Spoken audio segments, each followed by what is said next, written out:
sure as hell not ready to die. But watching the world go by, we all figure out. We say goodbye 1,000 times until we get to the one that's closest to you. All right. Welcome to episode 8, Into the Great Beyond, with the Facebook report with James the Boozy Pundit. Welcome to the new format, a better camera and a better microphone. Tonight's beer of choice is Shipyard Pumpkinhead. When in Rome, it's that time of year, I guess. I'm very into pumpkin. Somehow. It'll probably run its course in a few days, but for now, happy Halloween, happy Election Day, happy Election Eve. Will there be a trick or a treat tomorrow? As Trump says, we'll see what happens. So the point of this quick video is just to give you some of my thoughts going into the election. I'm very happy that it's almost over. I don't think the country, anyone can take this much longer. We need a resolution. The stock market needs a resolution for the longest time. I mean, just so you know, I'm someone who follows the stock market on a daily basis to manage my, let's say, modest nest egg.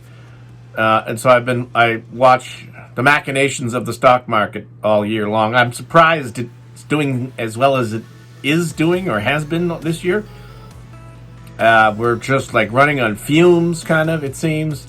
And now we're getting more like lockdowns. It's whoever inherits the next presidency. If Joe Biden wins, he's going to be inheriting, basically a fucking dumpster fire. So, and I guess we hope he's up to the job, I suppose. But the stock market, I don't think, is particularly worried about a Biden presidency. I think there's going to be at least a short-term, so-called sugar high if we can get some kind of stimulus at that point. At this point, whatever configuration can break the goddamn log jam in Congress and get some much-needed stimulus, I'm for that almost, pretty much. So I'm hoping that the whatever the configuration ends up being, we've got to get serious on stimulus. This is ridiculous. The economy's not ready to be open yet. We're still in the middle of this shit, and you're telling me it's not going to be over until we're not going to get a vaccine until into the spring. And I don't even know how these restaurants are making. It's very fucking kind of depressing out there. I went to Walmart today to pick up some items. There's nothing. I went to Best Buy to try to find a Lavalier mic, and there's nothing on the shelves. There was one Lavalier mic from micro USB, not what didn't work for my purposes. And I'm like, there's only one item. You go to Amazon and everything's available. And I think now in Massachusetts, we've gone back to different phases. There seem to be more contact tracing type stuff going on.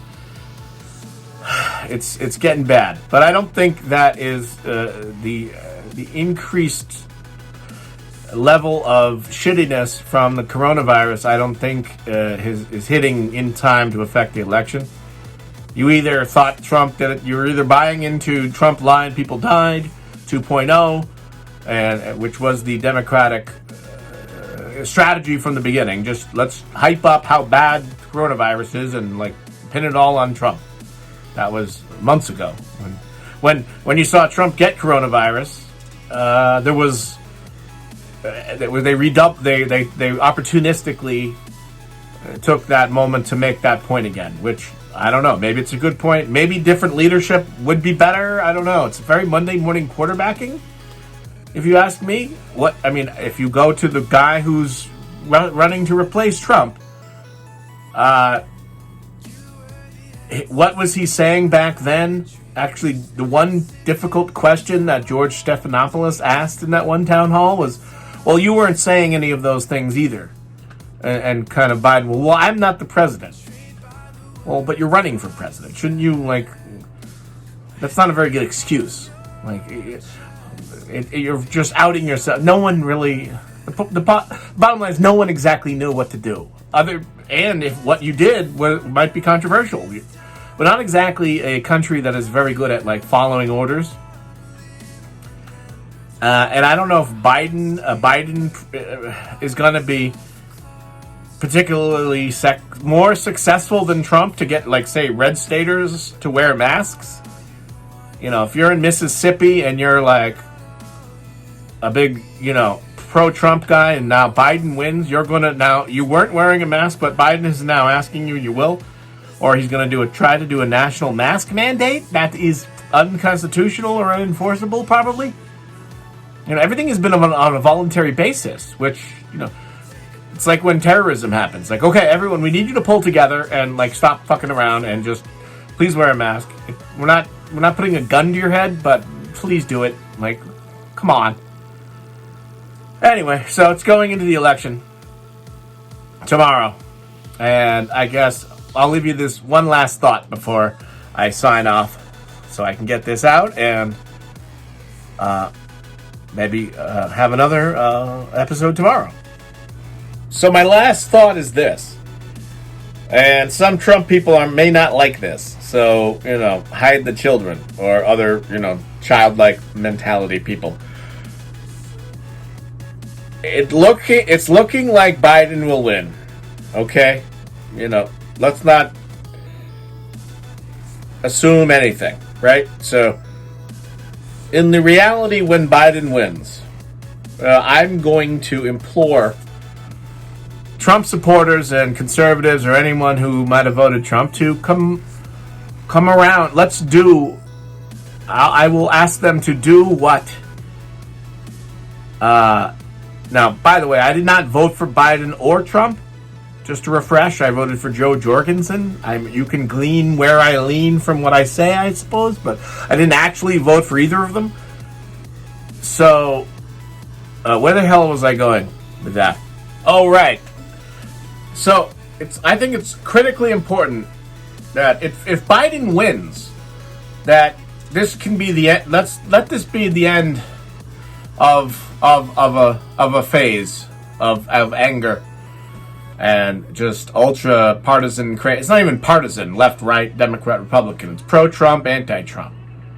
If you're a pro-Trump partisan, people questioned my usage of the word partisan in that context, and of course they were wrong. You can use partisan doesn't necessarily mean left, right, or Republican, Democrat. Partisan means you're partial to a cause.